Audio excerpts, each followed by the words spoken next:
start recording whenever. Yeah. We have to say something so profound or funny before we actually start. Well, no pressure. Yeah, we gotta No really, pressure. yeah, we gotta really throw out some bangers before we start actually talking about movies. Yeah. But I don't know what, like, there's literally the biggest news in my life right now is that I finished a puzzle. So If it's not a good look, why do I wear it so well? Pardon me, I mistook your pretty face for someone else, but you just have to do. Because you see, it's getting late. It's a bleak point of view that keeps the guilt from off my plate. I wonder if we have to fight about any of the movies today. Good question. Bum, bum, Can't wait. bum. Stay tuned. Let's see. Yeah, we're like cut it so close to the wire. Like I just now finished watching one of them, but I guess we might as well get started then. Yeah. It started on the potential fighting about these cool slasher movies from 1981. Welcome to Not Your Final Girl. We're here, me and Ariel and Gabby, and I'm Candace, and we're here with our friend Corinna, who has a couple really rad slasher movies to talk to us about. I mean, we're all going to talk about it, but Corinna's the expert. So I'm Corinna, and I'm a teacher / bartender / horror fan. And I really don't really have a genre that I dislike in horror, but if I had to pick, probably slasher would be my favorite.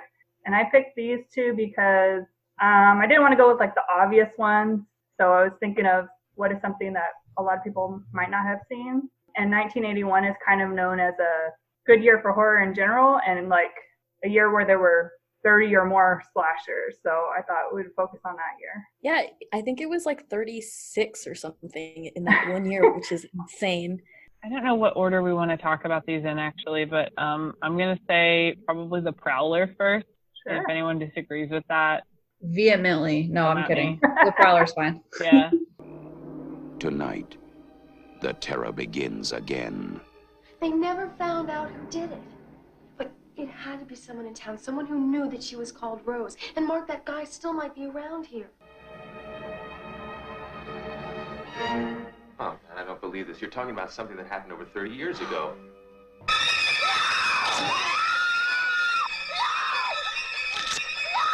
The Prowler. If he wants you, he'll get you. Yeah, I'm like low-key obsessed with the Prowler. I really liked it. I don't know. Does anybody want to give a synopsis of it? So the Prowler it starts off with footage from World War II. It shows a Dear John letter written by a lady named Rosemary. And then all the GIs come back to a graduation dance. And Rosemary is seen with her new boyfriend. And the Prowler comes back and kills him with a pitchfork. Basically, 35 years later, they're having the school for that graduation dance again for the first time since the double homicide. Everyone's scared it's going to happen again, and it does. Spoiler, but it does. Spoiler. I fully thought that it was going to be a slasher film like set in the era that it begins in. Me too. I totally thought I was about to watch a World War II period slasher film, which I was like, hell yes. Yeah. It's not like the 1945 like setting doesn't have any bearing. Like it definitely, I definitely think it's like seen throughout the rest of the movie. I mean, first of all, because the dude, the slasher in this is dressed as like a World War II like GI. He's got his like camo mask and his bayonet and stuff. So he's seen lacing up his combat boots while they're getting ready for the dance.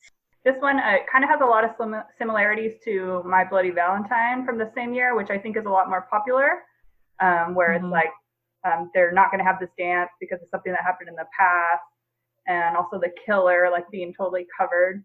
But I actually prefer this one. I'm not sure why. I think I like the characters a little bit better. Yeah, I really like the setting of the 40s in the beginning. It was funny because me and my husband were rewatching it, and we were kind of talking shit about the costumes, like, oh, those are just like 80s knockoffs. But then I listened to the director's commentary, and he's like, no, these are actually like 50s dead stock. Oh my gosh. So. I think the reason why we might have thought that it was just going to be a period movie was because I thought actually the set design and the costumes looked really good. And I thought maybe they were like going full force into the 40s. I really enjoyed the footage of the soldiers coming home at the beginning and like to buy war bonds. I thought that was really neat, like a really cool way to start it off and kind of set the scene for the graduation dance. And it kind of sets everything up for the rest of the movie. Yeah, and that's something that you wouldn't see in a normal slasher. It reminds me of like a World War II movie where it just starts out with like the news about the war. Part of the fun for me of slasher films is like you get to yell at it. Like you get to yell at the movie. Like a guy that is dead is a potential zombie. Like there's shit that's like wild that I loved. Yeah, there is like dream logic. Like you're right. There's just, not every example, I guess, of this subgenre, and I want to know what Corinna's take on this is, but I do feel like slashers are like the number one genre for no one acts like a person in this movie. Like everyone makes the worst possible decision and does things that you're like, wait, what? No, that's not how people act. Yeah, I definitely see that in a lot of movies. This one, there are those parts, but I think it doesn't detract from it too much. I like how the actual sheriff of the town is like, I've got to go on my fishing trip. But he just like acts like everybody knows this about me. This is my thing. I do every year. You better not call me. Yeah, that was so weird. It's like, I'm going to leave this tiny baby deputy in charge when we're having this school dance for the first time in 35 years, but I have to go fishing. Yep.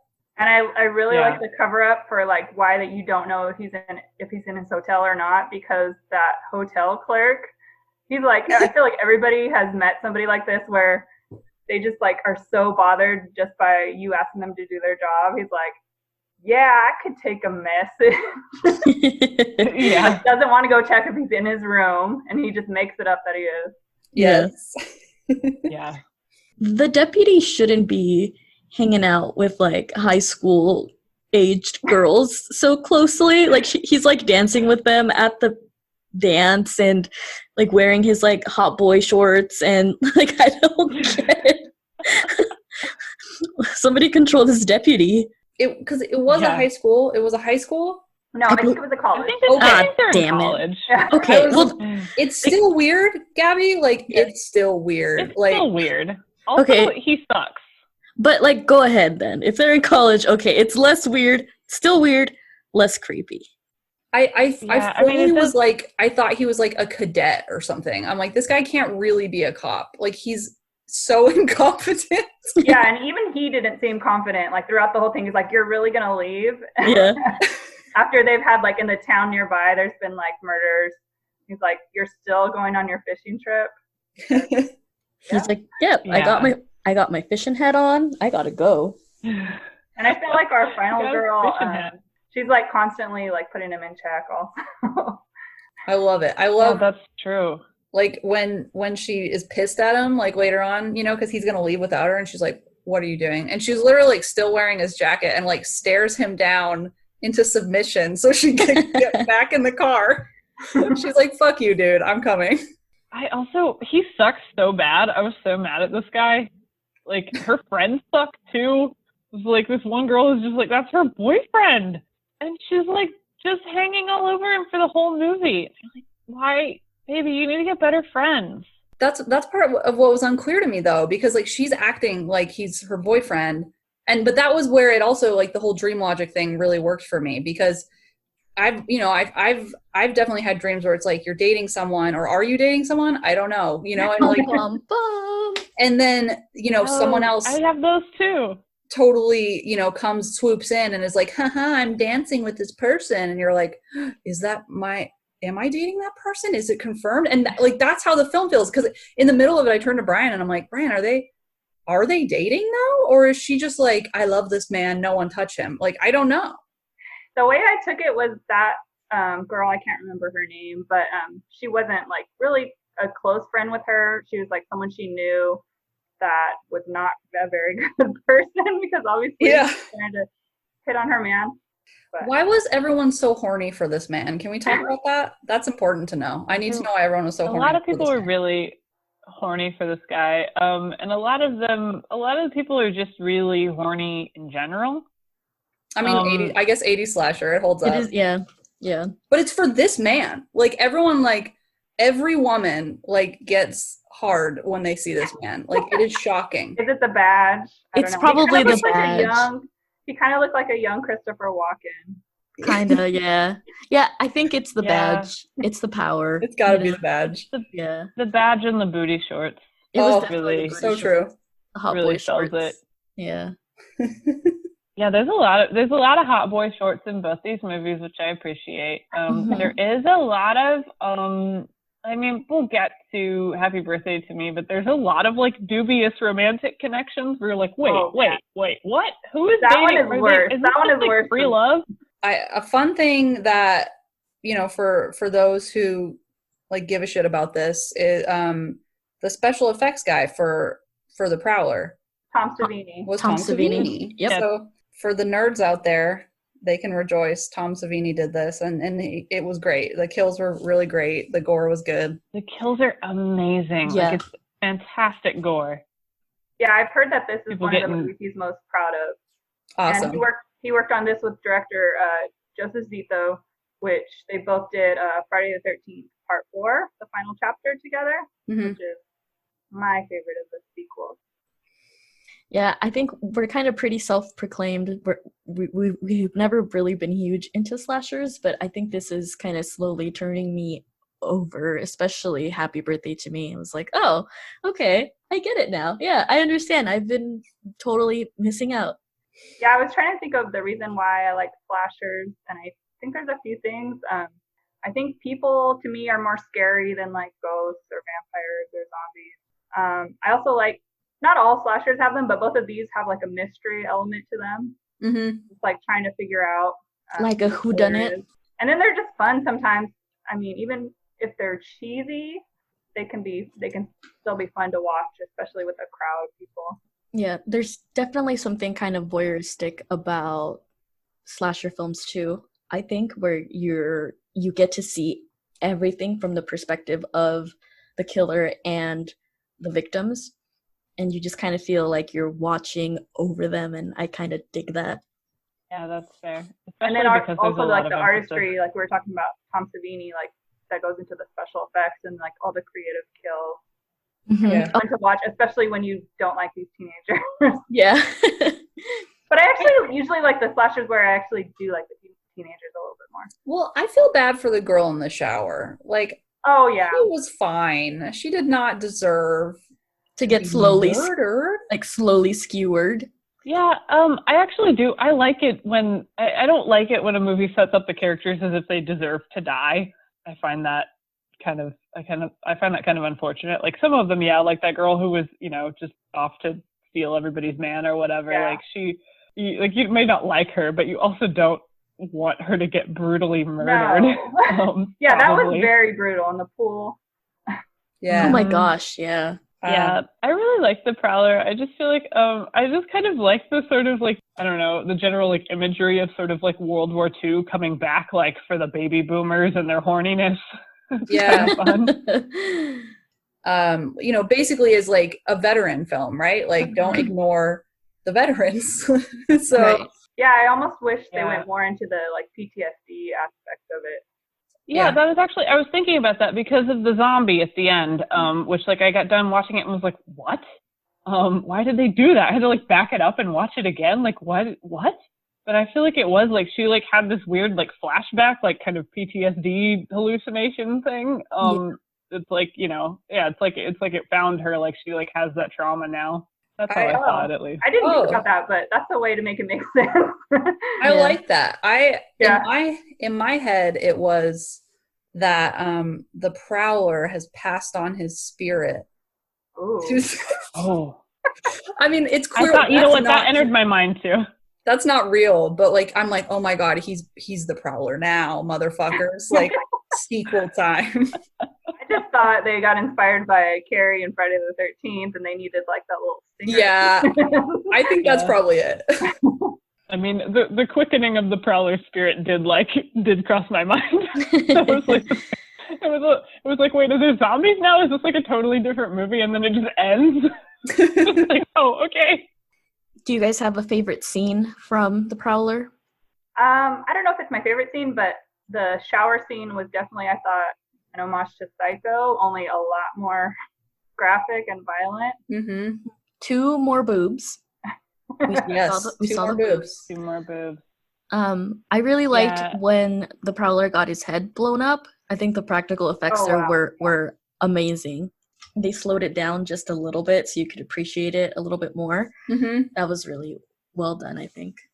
So, I mean, one of my favorites was definitely like when he's getting it's like a weird knife lobotomy, even though that's not scientifically probably possible because it's too thick of a knife. But like, you know, like it is disturbing to see his eyes roll back and bug out. Well, and because you're kind of like that whole kill is disturbing because the knife goes into his head and you're like, he is not dead yet. What is happening? He should be instantly dead. And then the eyes thing, and it kind of like stays on it for longer than it should. And you're like, I don't want to look at this anymore. Like that was a really good horror moment. But I also really like some of the comedy beats in this were really funny to me. Like the scene where the guy doesn't want to check and see if the sheriff's in his cabin. And the scene where she stares down her maybe boyfriend, maybe not, and is, you know, wearing his jacket. I mean, there's a lot of fun comedic beats in this too. Oh yeah, I also like when she says like, didn't you read my article? She wrote an article about what had happened in the 40s, and her boyfriend took the paper and then didn't read it because he doesn't know anything. Yeah, he's like, baby, you know I can't read. Yeah. You don't like me for my brains. You like me for my shorts. You guys had a lot of the stuff that I liked a lot. Like the kills are like so slow that it's like kind of uncomfortable at first. That is like just chef's kiss to me. I like a realistic death scene, even as they're like over the top, really gruesome. I don't like. It's like the thing that bugs me in slasher movies where people die instantly from something that actually would take you a couple minutes to die from. But I like the beginning, like that, just like the dance and the like the lights going out in the gazebo is really creepy, and then like it hits you with them getting impaled by a pitchfork, which I thought was pretty rad. And then he leaves a rose. I also I liked the couple that apparently they like go down to the basement to bang, and then apparently nothing happens to them. I don't like. They set that up, and then apparently they just, you know, make some babies in the basement. And the old guy spies on them, and then nothing else happens. Like so good for them. Happy ending. I liked them. So I was like, in whatever part where like he comes up to her like on the dance floor, right after they like did the announcement that there's like a prowler on the loose, and they're like, you know, people should stay in the building.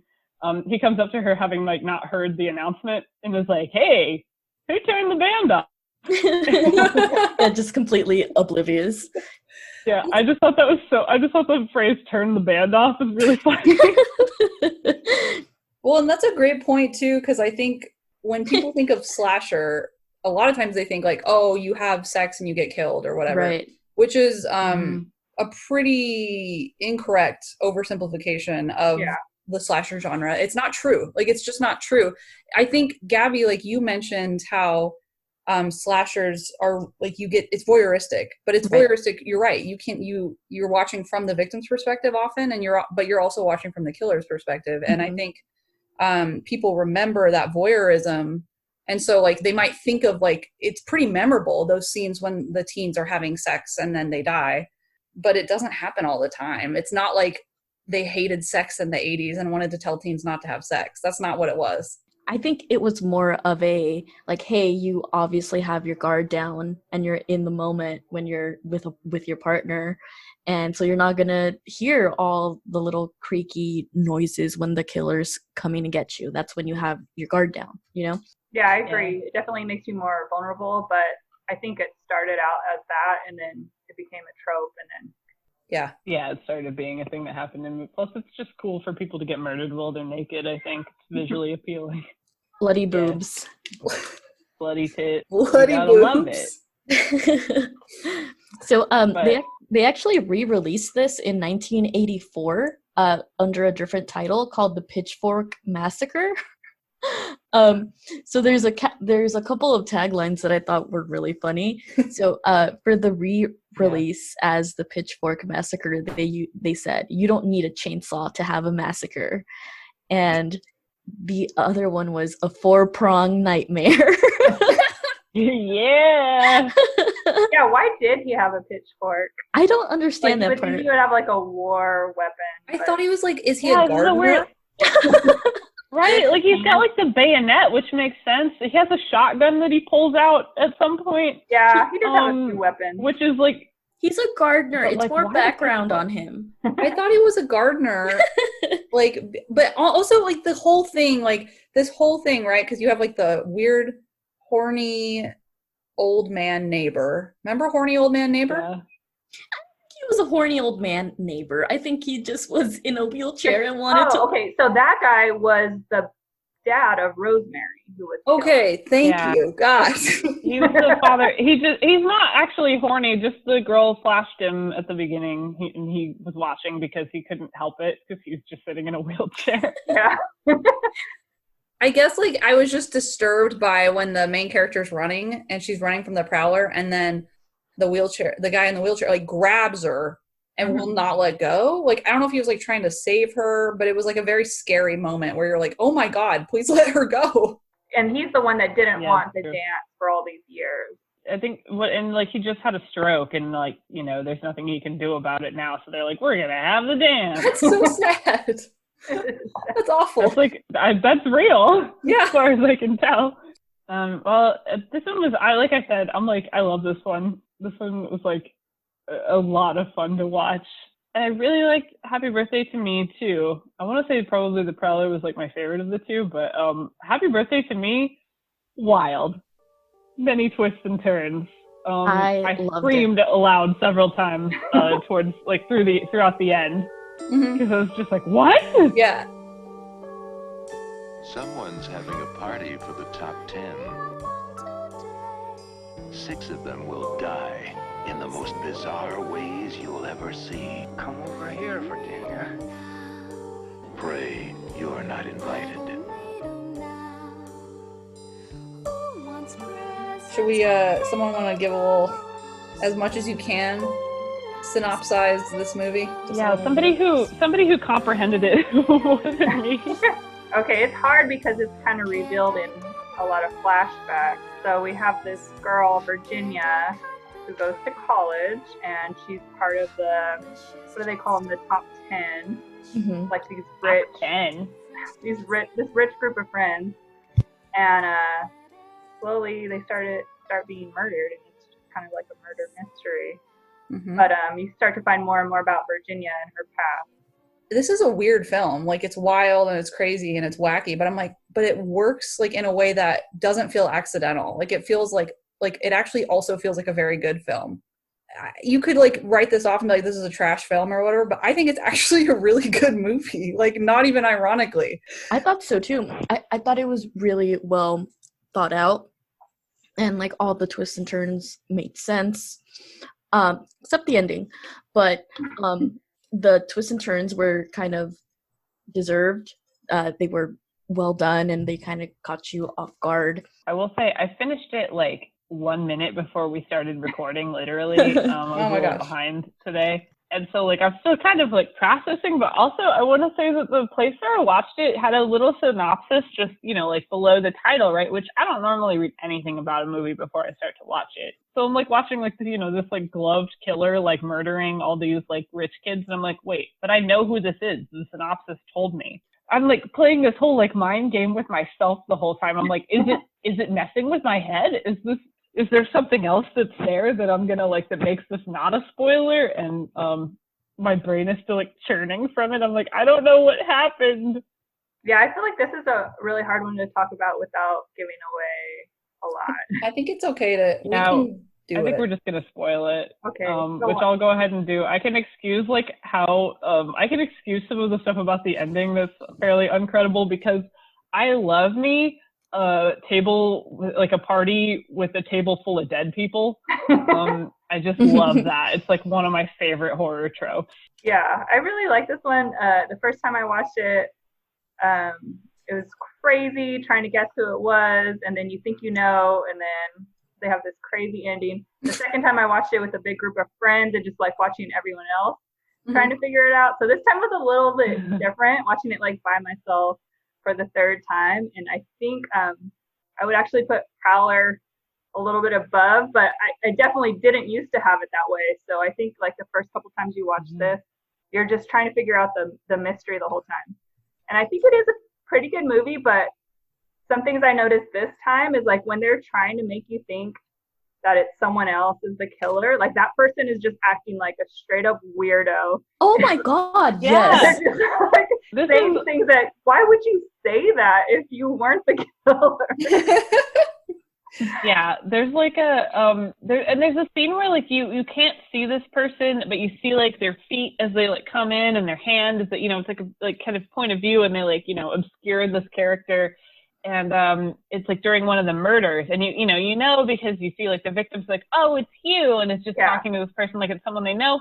But the funny thing is, like, as the scene progresses, it's like this makes like less and less sense because like these people say each other's names with the beginning of every sentence. Like, is this person really not gonna like address them by name? Also, I have a problem with Bernadette dying during the first scene because she gets trapped in a car with the murderer and survives, and I'm like, cool, she's gonna make it out of this. But then she runs away like 5 feet away and stops. I know. And then she does it again. Do any of you Agatha Christie fans? I have never read an Agatha None Christie. of you. I probably should. Oh, yeah. Okay, well, I've read like Dorothy Sayers, but I haven't read any Agatha Christie. If you're an Agatha Christie fan, this is your shit. I like her stuff, so I can say this. But like insanely convoluted twists, right? Like things you can never in a million years predict. Yeah, and that's something that happened in Friday the 13th, the original, which came out the year before 1980, which is why there were so many slashers this year. But in Friday the 13th, it's kind of a cheat because it's a character that you don't know as a viewer. And in here, it actually is someone that you've seen. So it's possible you could guess the killer, but it would be so wild. Like that moment where the reveal, like literally taking the face off, like I'm like, what the fuck? Like all bets are off. Is this an alien? Like what is happening right now? Yeah, that was when I started to scream. It was like I was going like, what? Like, because there were two of them, and you're like, what the fuck? What's happening? Yeah, like what? Is she a clone? Did she get cloned? Because there's some like weird like medical shit. But yeah, I will say I appreciate in both of these movies there's some heavy Scooby-Doo energy. There's people being unmasked. There's some, you know, there's like monsters that you're like, but who are you really? Yeah, I like the joke how they have one character that's like really into horror, or in this case he's really into like prosthetics, and he's just like Tom Cruise level good at it. Yes. And that guy, what was his name? Alfred? No. Alfred, yeah, the taxidermist with the little rat. Be friends with this group. I didn't get it. I didn't get it. Yeah, why is he like they hate him? I guess you gotta have that one friend. I was about to say every friend group, right? I mean, and especially like the popular clique, right? They have to have that person they can shit on. Dude, okay, that scene also with him, with the prosthetic man, where like you see the head and he's acting so fucking weird. Like he's acting like the serial killer, and I was like, oh my, like, so the movie's over now? Like we're barely into the film and the movie, and then it wasn't even clear when they're like, haha, you're joking. Like I was like, yeah, he was like, such a crazy, like, if you guys are really good, you can be my next model. No, I don't want to be your model for headless taxidermy. Headless, no, I don't want it. I don't want to see my head on a plate. He may not be this film's serial killer, but he absolutely is the serial killer of another film. Like, Oh my god. And like the Yeah, that was taxidermy, there's another Psycho reference, right? Yeah. Like Norman Yeah, Bates. totally. true. Yeah, he's a Norman Bates type. Yeah, that's true. By killing him, they actually probably saved all of the people in another movie, stopping him in his tracks. I was gonna say, what was your guys' favorite kill? You know, I want to say another thing that's cool about this movie to me is that it reminds me of like an R.L. Stine like teen novel, like the Fear Street novels. I used to love those, and the scene particularly with the dude getting crushed by like the weight. Like he's like I don't know what do you call that, the weight with the I don't know, bench he's press? lifting like the big weight. Yeah, bench press. Bench press, yeah. He gets crushed by the bench press because the killer comes in and he just starts talking to them and telling them to put more weights on, and then they just let him drop it on himself. That's like, that one kind of it's got like some real like R.L. Stine energy, like, which I'm sure he got from these kind of slashers where it's just like a weird way to die. Love that. Yeah. I really like that scene too, because not only does he like remove the thing that you put the weights back on, like he just slowly backs it up, but he also adds more weight to the barbell, and then he drops a weight on his crotch, causing him to drop it. Yeah, causing him to drop it. Yeah. It was great. There were some really creative deaths in this movie, and they were really fun, and again the practical effects were great. Yeah, and I think it's funny in that scene too, where knowing who the killer is, like at the end, thinking back, like he's like, yeah, just put a couple more 40s on this, and he's like spilling his guts to this person. I was like, did they have that type of relationship? Yeah. That was another thing. The couples in this were like constantly changing. Free form, free love going on in this group. Like, you're like, wait. Okay, I thought these people were dating, but no, apparently not. They're like they're just way more with it than us. I'm like over here like an idiot, like, oh, but who is going steady with who? Just so zeroed into that oppressive monogamous lifestyle, Candace. God. Man, I know. I can't get with their poly ways. The first time I saw this, I definitely liked the shish kebab scene. I love this. Oh, movie. yeah. That one is very good. I'm making yours nice and spicy. Oh, I like it spicy. Good. Don't you like hot things? Some hot things. Delicious. We'll have some more. Okay, so not everyone in this group does die. Like, some of them do. And, like, at the end, there's, like, all this chaos. And, like, it's her birthday, right? You know, like, 'cause happy birthday to me. And, you know, she'd, like, ask her friends to, like, come over 'cause it's her birthday, whatever. And, like, there's a point where, like, her dad is, like, looking for her, like, out. He's, like, frantically looking for her, like, out in the rain. And he just comes across one of her friends who is not dead, who's, like, just clutching a gift, like, standing there, like, lost in the rain. I'm like, oh, that's me. That's, like, me in this story. I'm like, I got you something. I got you a candle. I don't know what's going on. The door is locked. I'm just going to stand here, I guess. So I read that the originally the ending was going to be that the mom had possessed the daughter and was getting revenge, which kind of makes sense because she had the whole brain. Yeah, I thought that's what was going to happen. Or something. I mean, it makes as much sense as the ending we do get. Yeah, I guess we haven't even really talked about the whole sci-fi element of this shit, where she had like a weird brain, like she was in a coma. They ran like an electrical current through her brain, and it caused involuntary actions like with her body, but it also caused like blackouts, or what she thought were blackouts. But the blackouts were caused by the person that ends up being the killer chloroforming her, making Ginny think that she's the killer. But it's all really weird, and they try to explain it with a frog leg and an electrical current, but that's where the director got the idea, was about frogs and electrical currents. Like that was what triggered that that whole plot. I like how they all just like were like, we're gonna play the game, and they don't even care that they almost die and they ruin their car for like a $20 bet. That car is ruined. The entire front part of that car is ruined, and it looked expensive. Yeah, and they're high school they're rich students. assholes, I guess, so it doesn't matter to them, maybe. Yeah. Yeah. So, but that was also like, okay. I guess they didn't know her like at first, when she like is, when she has her accident or whatever, but they really don't know that happened to her. Like Right. that she was in an accident on that bridge. Like everyone would have. What a bunch of dicks. That would have been the school gossip for like the next 5 fucking years. Do you know what I mean? Like everyone would have known that story for sure. Yeah, especially since the parents are involved, the families are involved. Yeah. Why would they do that to her? They're just self-absorbed. They didn't even think about it, I guess. Yeah. Terrible. Yeah. I also thought that the scene, like Gabby brought up like her like being like chloroformed. There's like an accidental like kind of slapstick scene to me of like just a series of like her getting chloroformed over and over. That was really funny. Like all you see is an arm and a rag. Her going down. Yeah. For like it's just her like minding her business and then being like, like 4 times in a row. Yeah. I don't know if it was accidental slapstick. It's perfect. It's like very funny. I don't know if it was supposed to be. Yeah, I would definitely say grab some beers and watch this with a large group of friends, and try to keep up with all the. Gabby. What? Gabby, we can't do that. Oh shit. Gabby! Zoom. Yeah, shit. What the hell? No!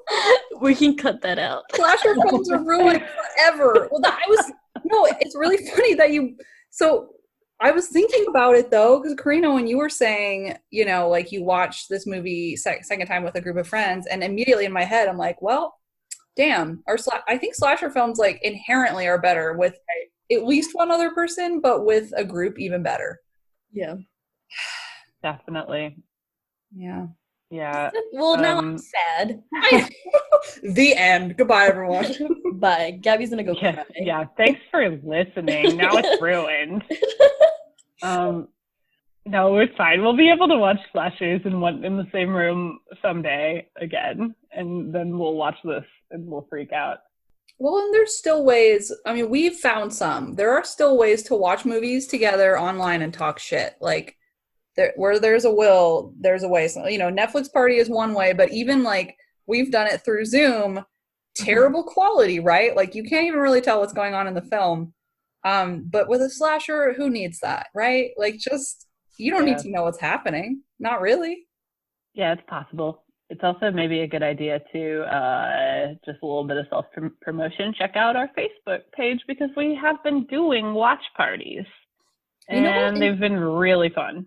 And so has Corinna, because we didn't even actually get to talk about you and, with Coven Crawl. Yeah, it's time to talk about Coven Crawl, actually, I think. Oh, yeah. So Coven Crawl is a bar crawl that I started last year in Bakersfield, California, where we went to different bars dressed as witches. So I did one with The Craft. I'm doing another one this weekend with The Witch, which I forgot was on Netflix because I feel like all the good horror movies on Netflix I've already seen. But I was like, oh, this is on here. I got to do it.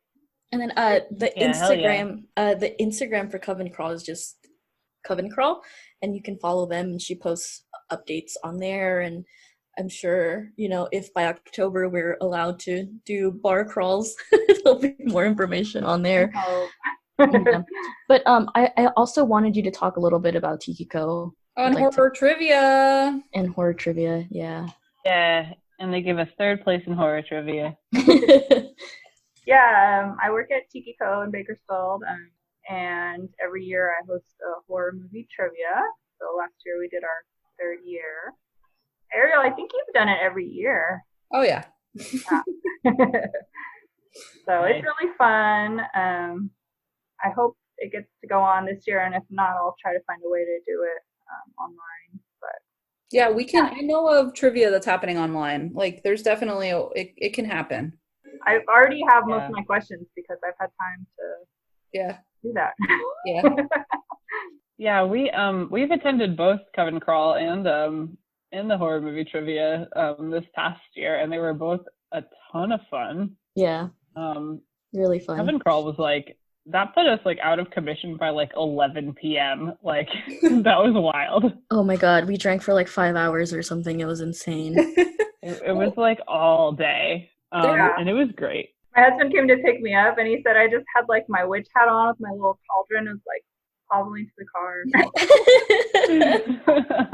There's a lot of horror fans in Bakersfield. There are. I was gonna say, like, and the reason I started doing trivia because I always talk to Roy, the owner, about horror movies, but it's people come out of the woodwork. Like when I first started doing the Haunted Library tour, I didn't think anyone would give a shit. I didn't think people would care. And then, like, you know, next thing I know, like, I had capped it at 30, and people were, like, calling in, like, an hour after I made it live, and they're like, why is this full? I need to go to this. And I was like, adults never come to my shit. What are you talking about? I went to this last year. That was really fun. Yeah. We were in the same group, I think. Yeah. Aw. That was fun. Yeah, but there's definitely a lot of horror stuff going on in Bakersfield as a whole. The Coven Crawl, you know, Us. There's Tikiko gets all decked out for Halloween with tons of Roy's cool stuff. Bakersfield does Halloween hard. Yeah. Like, I've never seen anything like it in my life. It's amazing. Yeah. Yeah, I miss it. I want it to be I want it to be normal, and I want it to be Halloween. That's the only thing I care about. I was like, summer, whatever, I'll stay home. But Halloween. Please. Yeah. Please, Corona. Protect Halloween. Because I love going to haunts during Halloween. Mm-hmm. And we have some here, but you know, usually I'll go also to like LA, Thousand Oaks, like Fresno, and do the haunts. And I'm wondering this year, there's ways, like I've seen it happen. Like there's some where you go through like one at a time, and you have like headphones in or something, and you like do the whole. So I'm wondering if like we'll see more of that. Like it'll be like more of a solo terrifying thing that you go through, as opposed to like groups of people. Yeah, I think that makes it that'd be really interesting. Yeah, that would make it scarier for sure. That's giving me some ideas for the Haunted Library tour, so we'll see. Oh, you can make like a AM station or something and have people bring in their headphones or something. That's not a bad idea. I mean, even like more like just like guerrilla theater stuff, right? Like, you know, not even for Halloween, like other stuff too, where it's like kind of like geocache if you're like a big old nerd and you've ever done geocaching. Oh, I've done geocaching. Yes. Where you know, so like, I don't know what it is. I can't believe I have a podcast with two geocachers.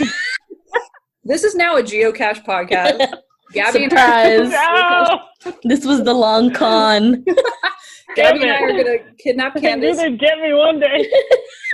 Yep, we got you. Geocaching is people will hide things and then put the like longitude and latitude, and then you have to find it. It's so embarrassing. Oh, that's cute. It's amazing. And sometimes it's like, so it's always like, sometimes there's like really tiny ones, like a micro geocache. Like we have one at the Beale Library. There's a geocache there. Really? And usually like hidden in plain sight, you have to follow it's very, very fun. So like, I'm wondering if we'll do more stuff like that, where it's like, hey, you show up to this and you approach the person that's wearing blue and you have to have a conversation with them about, you know what I mean? Like, I would love to see more shit like that. Yeah, we'll be getting creative with it. Thankfully for us, podcasts are already like social distancing media, so yeah, we're fairly unaffected other than conducting this on 4 separate Zoom calls and all. So forgive us if the audio is garbage, not the same as it normally is. Yeah, I was gonna be nicer about it, but trash. I want someone like, fucking at us if you hate the sound quality during a fucking pandemic. I'll come for you. Yeah, you can't. Your location. We just want to talk. Well, are we thinking about wrapping it up? Or? Oh yeah, but before, actually, this is a great way probably to end it. I guess we like jumped into these films because they were awesome. We were excited, but Corinna, first horror memory for you. Okay, it's funny because I actually tried to confirm with my mom, and her memories match mine. I think the first horror movie I saw was Nightmare on Elm Street, and I don't know why my parents were watching this. This is not a type of movie they would normally watch. I think they had like a friend over, and I was probably like 5, and just I have memories, but it wasn't like it disturbed me. The one that disturbed me was Teen Wolf. Wow. I was like drawn to it and scared of it at the same time.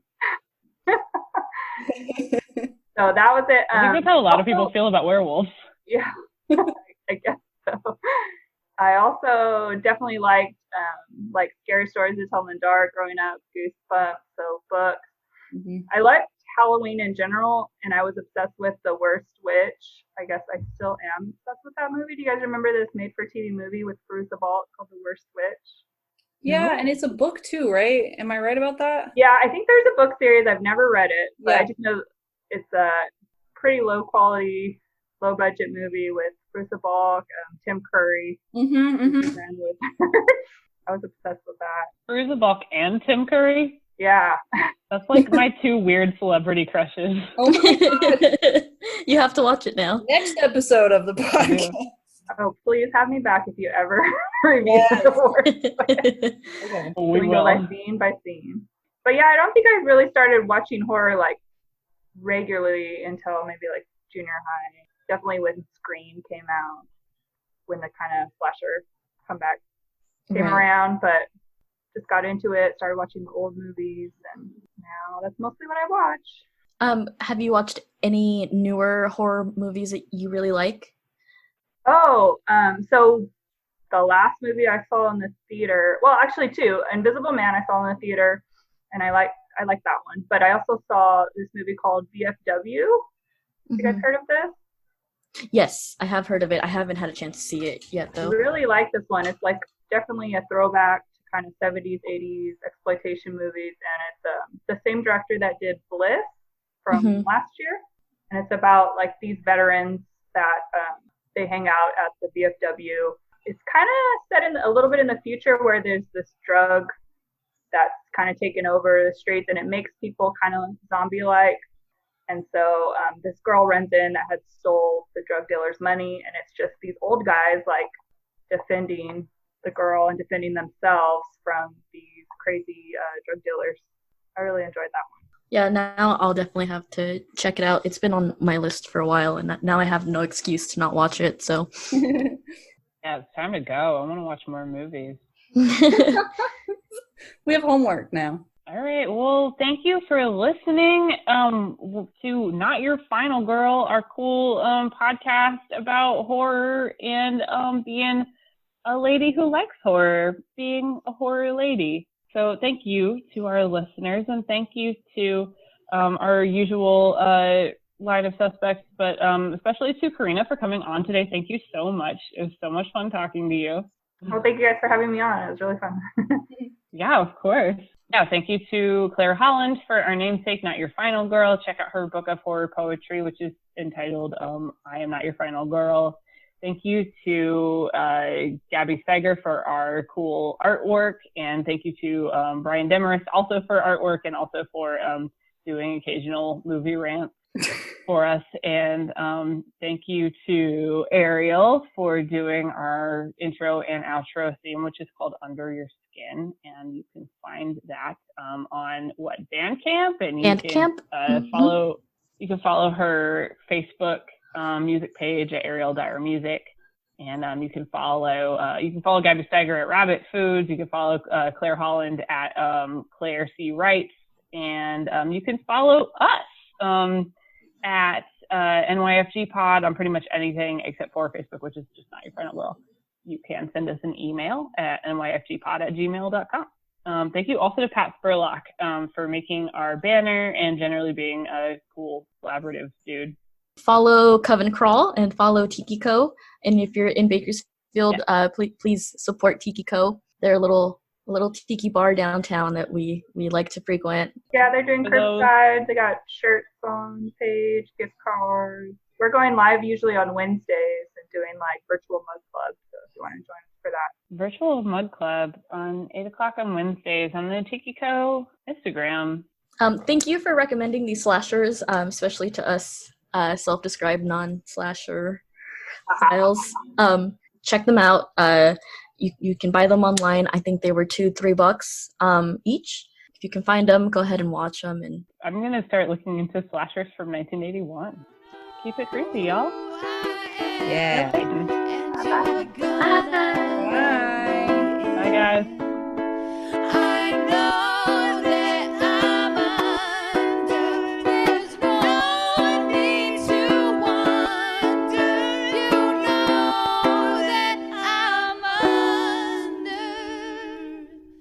your skin.